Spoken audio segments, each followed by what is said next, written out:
Selamat malam Bapak dan Ibu, para sahabat Sate Malam. Salam sehat di dalam Tuhan. Perkenalkan saya, Pendeta Musa Sikombong, Ketua Badan Pekerja Sinode Wilayah 4 Gereja Toraja, memandu kita dalam saat teduh malam beberapa saat ke depan. Karena itu, mempersiapkan diri kita, mari kita mengangkat satu pujian dari pelengkap Kidung Jemaat 172 ayat pertama di heningnya malam ini.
Kita akan membaca firman Tuhan.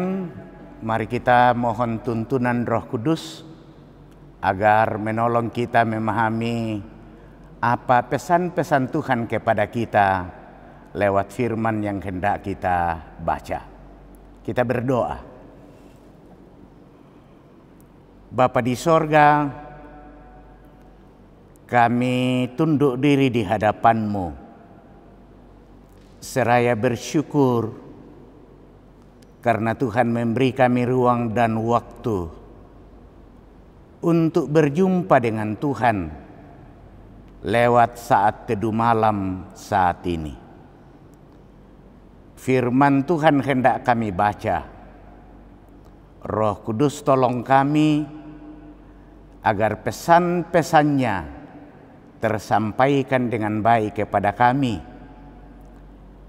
Kami dapat melaksanakannya dan akan menjadi kekuatan kami menjalani kehidupan yang Tuhan masih percayakan. Ampunkan salah dan dosa kami. Dengarkan doa kami. Kami berdoa di dalam nama Yesus Tuhan kami. Amin. Bacaan kita malam ini saya ambil dari kitab Injil Markus pasal 5 ayat 35 dan ayat yang ke-36. Ketika Yesus masih berbicara, datanglah orang dari keluarga kepala rumah ibadat itu dan berkata, anakmu sudah mati. Apa perlunya lagi engkau menyusahkan guru? Tetapi Yesus tidak menghiraukan perkataan mereka dan berkata kepada kepala rumah ibadat, "Jangan takut, percaya saja." Amin. Semakin jauh bacaan firman Tuhan, kita adalah orang-orang yang berbahagia jika firman itu kita dengar, kita amalkan dalam hidup kita dari hari ke sehari. 2 ayat dari bacaan ini kita akan renungkan dalam satu pokok: kepastian di tengah ketidakmungkinan. Kepastian di tengah ketidakmungkinan. Saudara-saudara, tema ini lahir dari sebuah pergumulan melihat realitas yang terjadi, yang kita sedang hadapi saat sekarang ini. Kita diperhadapkan dengan pergumulan berat karena COVID-19, dan di saat saudara-saudara kita hendak merayakan Hari Raya Idul Fitri, hari kemenangan, ada kekhawatiran bahwa kalau ini tidak diatur, maka peningkatan dari COVID-19 di tengah bangsa dan negara kita akan sangat melonjak. Karena itulah lewat pemerintah kita mengeluarkan berbagai aturan sehubungan dengan aturan mudik dan pelaksanaan perayaan Hari Raya Idul Fitri itu.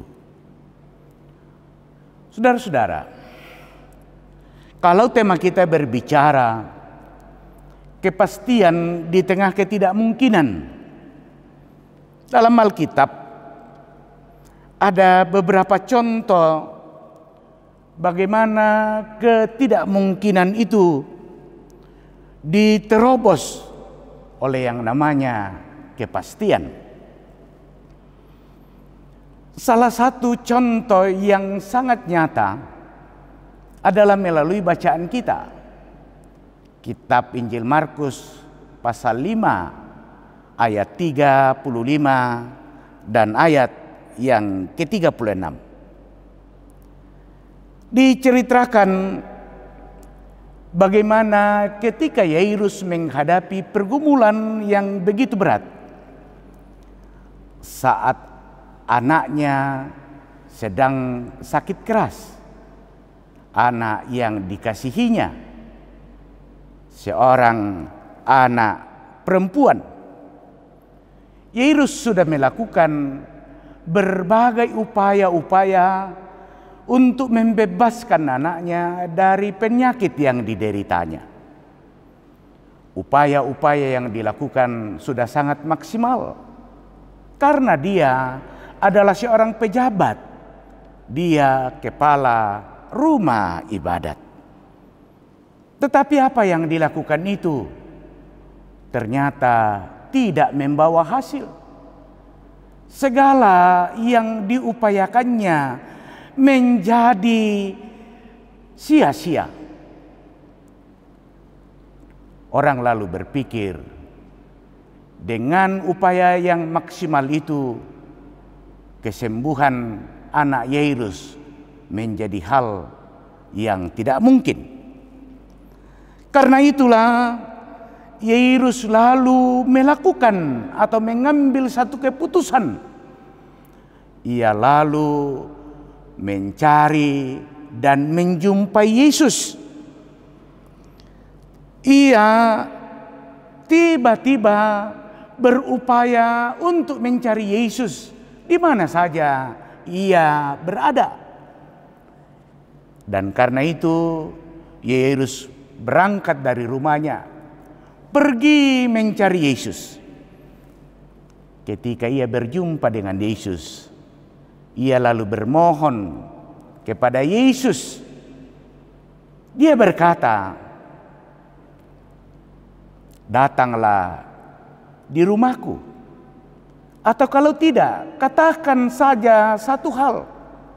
Saya yakin bahwa dengan perkataan itu, anak aku akan menjadi sembuh." Tapi hal di luar dugaan, saudara-saudara. Ketika percakapan itu masih terjadi, keluarga Yairus datang berlari-lari menjumpai Yairus yang sedang bersama-sama dengan Yesus. Ia lalu membawa berita, bukan berita yang menggembirakan, tapi berita yang sangat mengagetkan, berita yang tidak diharapkan. Mereka berkata kepada Yairus, "Anakmu sudah mati. Apa perlunya lagi engkau menyusahkan guru?" Ayat 35 dari bacaan kita. Bagi keluarga Yairus, kalaupun Yesus menyempatkan diri datang di rumah Yairus, itu sudah tidak terlalu banyak pengaruhnya. Tidak akan mungkin lagi orang yang sudah mati, anak Yairus yang sudah mati itu akan hidup kembali. Pikiran keluarga Yairus, lebih baik Yairus tidak membuang-buang waktu untuk berlama-lama bersama-sama dengan Yesus. Lebih tepat kalau Yairus mengambil keputusan untuk sesegera mungkin pulang ke rumah, mengurus jenazah anaknya, atau menjumpai para pelayat-pelayat yang sudah datang di rumahnya. Mendengar berita yang disampaikan oleh keluarga Yairus itu, Yesus lalu berkata kepada Yairus, "Jangan takut, percaya saja." Saudara-saudara, Yairus tetap mengikuti langkah Yesus. Dia tidak banyak berbicara ketika dia mendengar berita yang disampaikan oleh keluarganya. Dalam Alkitab, kita tidak menemukan bahwa Yairus menangis dengan histeris. Ia mempersalahkan siapa-siapa termasuk dirinya. Kita menemukan bahwa ia diam dengan 1000 bahasa. Mata imannya tetap diarahkan kepada Yesus. Karena itulah ia tetap mengikuti apa kata-kata Yesus kepadanya. Dan benar saudara-saudara, ketika Yesus sudah kembali ke rumah bersama-sama dengan Yesus, saat Yairus membawa Yesus ke rumahnya, hal yang di luar dugaan terjadi, yang tidak mungkin ternyata dimungkinkan oleh Allah. Saat orang semua menangis meratapi anak itu karena kematian, Yesus lalu bertindak lain. Yesus lalu mengatakan kepada Yairus, "Anak ini tidak mati, ia hanya tidur." Ia lalu menutup pintu, dia lalu berdoa, dan sesudah itu anak Yairus yang dulunya mati dihidupkan kembali oleh Yesus. Inilah kepastian di tengah ketidakmungkinan. Inilah iman yang menerobos ketidakmungkinan itu. Pertanyaannya adalah, mengapa itu bisa dialami oleh Yairus? Tentu jawabannya sangat sederhana. Karena Yairus memiliki iman. Tidak ada satu kuasa yang bisa menandingi kuasa Yesus. Imannya, pikirannya, hatinya selalu fokus kepada Yesus. Dan itulah yang menjawab berbagai ketidakmungkinan dimungkinkan atau diterobos oleh pekerjaan, oleh kuasa Yesus itu. Saudara-saudara, Yesus sudah menyempurnakan akan kepastian itu dalam ketidakmungkinan melalui peristiwa kematian dan kebangkitannya.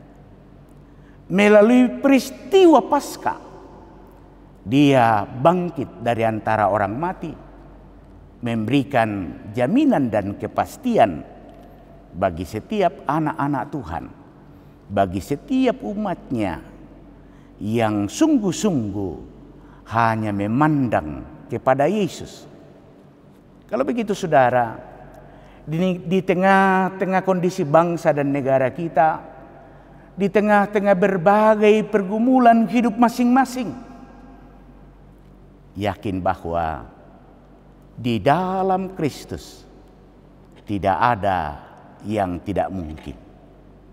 Ketidakmungkinan itu di dalam Kristus akan ditebus, akan diterobos oleh kasih Yesus yang tidak ada taranya di dunia ini. Karena itu pandanglah Kristus dalam menghadapi setiap masalah. Pandanglah Kristus dalam menata masa depan, dalam menata keluarga, dalam berusaha, dalam bekerja, dan dalam melayani. Karena di dalam Dia segala sesuatu dapat diterobos oleh kasih-Nya. Roh Kudus menolong kita. Amin. Saudara-saudara, sebelum kita menaikkan doa kita angkat satu pujian dari pelengkap Kidung Jemaat nomor 285, Bila Badai Hidup Menerpamu.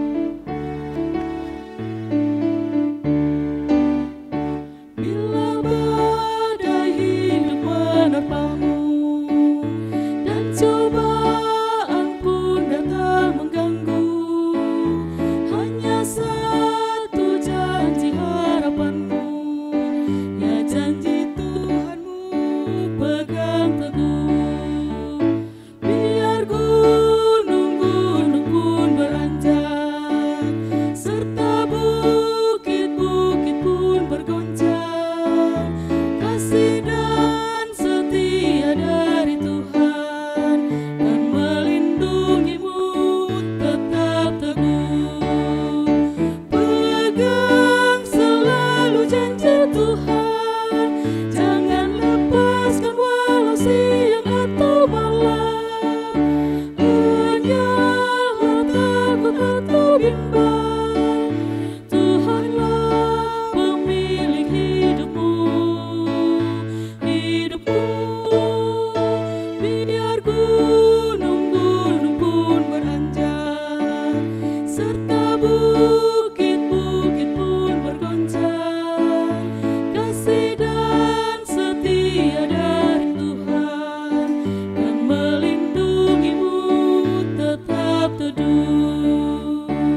Mari kita berdoa. Tuhan, firman-Mu sudah meneguhkan kami. Kiranya oleh pekerjaan Roh Kudus, sungguh kami meyakini bahwa di dalam Kristus ketidakmungkinan itu diterobos oleh kasih Kristus. Mudah-mudahan dengan iman seperti itu, sungguh kami dikuatkan, kami diteguhkan, terus dalam menjalani hidup di tengah dunia ini, bangsa kami yang sedang dilanda oleh COVID-19. Sudah begitu lama bangsa kami bergumul bagaimana memutus mata rantai penyebaran COVID-19 ini. Pemerintah kami sudah bekerja secara maksimal. Semoga kami umat Allah sungguh-sungguh terpelihara, sungguh-sungguh dapat menjadi pribadi-pribadi yang taat terhadap anjuran pemerintah, dan terutama taat terhadap tita Tuhan. Tuhan, kami berdoa untuk umat Allah di mana saja di muka bumi ini yang bergumul karena penyakit, yang berduka cita, yang bergumul karena pekerjaan, karena anak-anak, karena keluarga. Oh Tuhan, ketika firman-Mu menyapa kami malam ini, bahwa ketidakmungkinan itu diterobos di dalam Kristus, sungguh memberi kekuatan dalam kami menghadapi berbagai pergumulan itu. Berkati gereja Tuhan di mana saja di tengah bangsa kami untuk terus bersaksi, memberikan penguatan-penguatan bagi masyarakat, bagi warga gereja, khususnya Gereja Toraja. Semoga pelayanan-pelayanan yang diangkat oleh Gereja Toraja, lebih khusus lagi dalam lingkup pelayanan wilayah 4 Gereja Toraja ini, sungguh-sungguh Tuhan menjadi berkat bagi warga jemaat. Bapa di sorga, kami mau berdoa untuk kehidupan anak-anak kami, baik yang sedang dalam pertumbuhan, yang sedang menuntut ilmu, mencari pekerjaan, pasangan-pasangan hidup pun yang sudah bekerja. Engkau kiranya memberkati masing-masing. Ketika malam ini kami hendak menikmati peristirahatan, Tuhan kiranya membungkus kami dengan kasih sayang Tuhan, dan mungkinkan kami untuk menikmati hari esok yang adalah hari karunia Tuhan bagi kami dalam kami beraktivitas. Semoga dalam aktivitas kami berkat-berkat Allah akan teralami. Ini doa kami, ini permohonan kami. Dengarkan, sempurnakan. Kami berdoa di dalam nama Yesus, Tuhan dan Juru Selamat kami. Amin. Demikian saat teduh malam, kiranya lewat ibadah kita malam ini menjadi berkat bagi Bapak dan Ibu saudara-saudara di mana saja berada.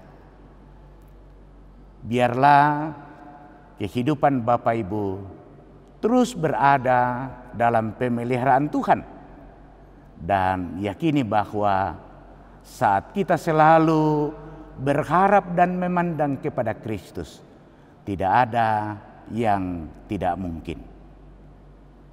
Terima kasih, selamat malam, salam sehat untuk kita sekalian. Tuhan Yesus memberkati.